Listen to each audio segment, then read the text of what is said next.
Some people aren't going to like what I have to say in this video. Love you.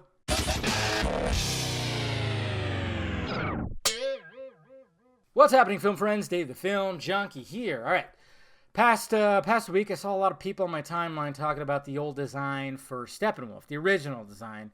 We saw an appearance of that, of course, in Batman vs Superman. We was talking to Lex on the ships, the ship's little, their version of Skype, making 3D models of whoever the fuck you're talking to. And I saw a lot of people just go, hey, why wouldn't they be able to put the original design back? When did they change design? It had to be later when they were, fully doing the visual effects and everything. And they could probably just easily just put it right back. I mean, they got the motion capture of the actor. So, hey, why couldn't Snyder, if he was putting together his cut, why couldn't he put the original design right over it? Yeah, it's not that easy. It might seem like it's just that easy, but it's not. I mean, visual effects are a tedious thing. I mean, it can be a very tedious process. And it's not just like, oh, okay, let's just take this design and just drag and drop. It would take a lot of time to bring back the original design. Now, when exactly did the design change happen? What I heard was that the design change happened very early on. I'm talking about like pre-production into the beginning stages of production, maybe. Basically what happened was there were certain people at Warner Brothers that did not like this design. They didn't like the way that Steppenwolf was designed, and apparently with Snyder and his crew, they went back and forth. There were numerous designs till we finally got to this design. It's not Snyder's design! Well, technically not, but he compromised, because you have to do that. And I even saw people say that Snyder would never compromise. Oh no, he did a lot. Trust me, he had to compromise a lot. He had to compromise with Batman vs Superman. Do you think he wanted to release that theatrical cut, knowing how much footage was cut out?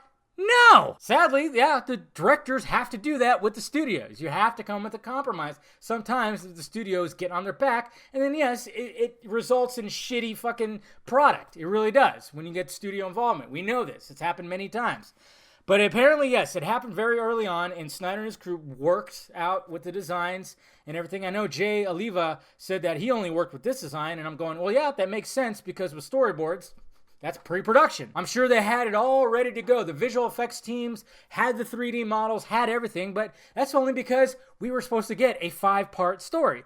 Steppenwolf was created for Batman vs. Superman. So naturally, they were getting everything into gear and ready to have Steppenwolf just bam, right there, with the mocap, with the design, bam. But then they had to change it because Warner Brothers didn't like it. Now, the other thing that I was told that you guys might not believe, and some people will just flat out refuse to believe it.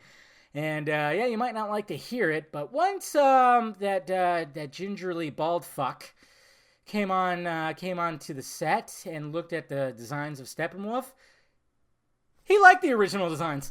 That's right, the pasty-faced Whedonness actually was wondering why they weren't going with the old design.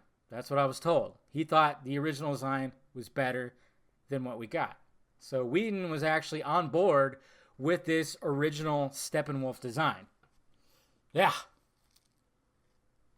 I mean, I guess he's not all bad. I mean, I don't like the guy, the shady shit, the stupid shit that he says, and then, of course, what he did, essentially, injecting into Justice League, that was just horrible. But, I mean, I will give credit where credit's due. I mean, apparently that Batman scene, that opening Batman scene, I'm a fan of it, I'm not like, I don't think it's like super amazing, but there's a lot with that scene that's great. And apparently that was his, and, I can't even think of like other stuff that maybe he did. I mean, I know they talked about the opening credit thing.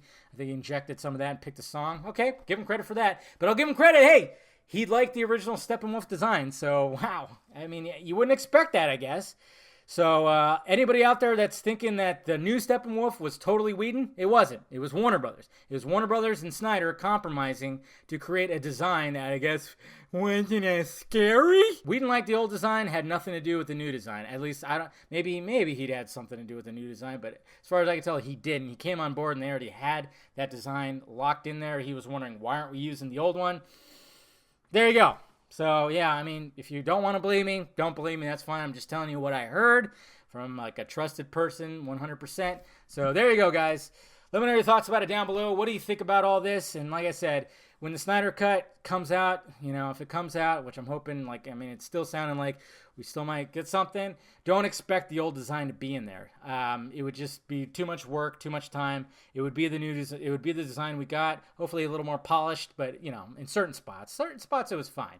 I didn't really have a problem with his design, to be honest. I mean, certain spots it might have looked a little cheesy, but whatever. Let me know your thoughts about it down below, guys. Hit that like, thumbs up button if you'd be so kind. Subscribe to my channel. Visit filmjunkie.com for all my content. And, of course, visit the closet for shirts and stickers. All right, guys? Talk to you later.